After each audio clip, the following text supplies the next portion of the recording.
Nangipay itinamnama kadagiti residente iti Bakal ti panagbisita ni DPWH Secretary Vince Dizon.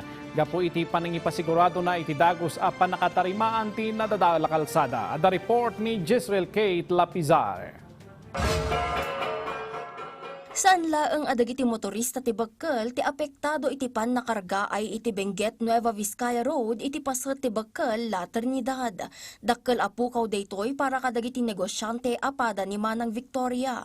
Sigun kenkwana, gaputa saan a maarama ti kangrunaan a kalsada paturong kadagiti tourism site nga asidag kadakwada, dimmasitmat dagiti customer da.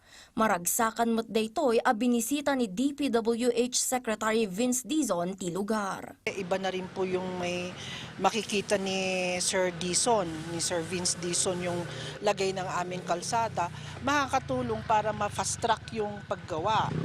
Dahil siyempre kung makikita nyo pag sa ibang mga ganyang nangyayari, pag walang pumupunta na mga nasa taas, na nasa posisyon, parang mabagal po ang palakad nila. Malaksid kadagiti residente ti Bakal, apektado matlaeng dagiti motorista ti Bokod.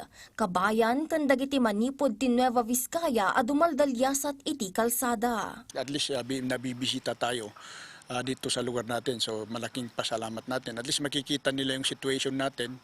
Pagka nakita nila, siyempre alam nila kung anong maitutulong dito sa probinsya natin. Iti panagbisita ni Secretary Dizon, inkarina ti pan naka-fast track, ti pan nakaisimpa ti kalsada. Kung di natin titibayan, uulit ka ng uulit to. No? Ang sinabi namin, aparte dun sa pag-aayos natin, pag-repair natin, pag-clear natin ng mga nasira, kailangan magplano na tayo ng tama. So ibig sabihin, kung ano man ang pag-aayos na gagawin natin, kailangan yung tatagal na. Inayon na pa'y amanarimaan ti konsultasyon da iti Japanese government tapno tumulong iti panagplano ken pan nakaimplementar kadagiti proyekto kontra iti nakarong epekto dagiti panagreggaay ti daga.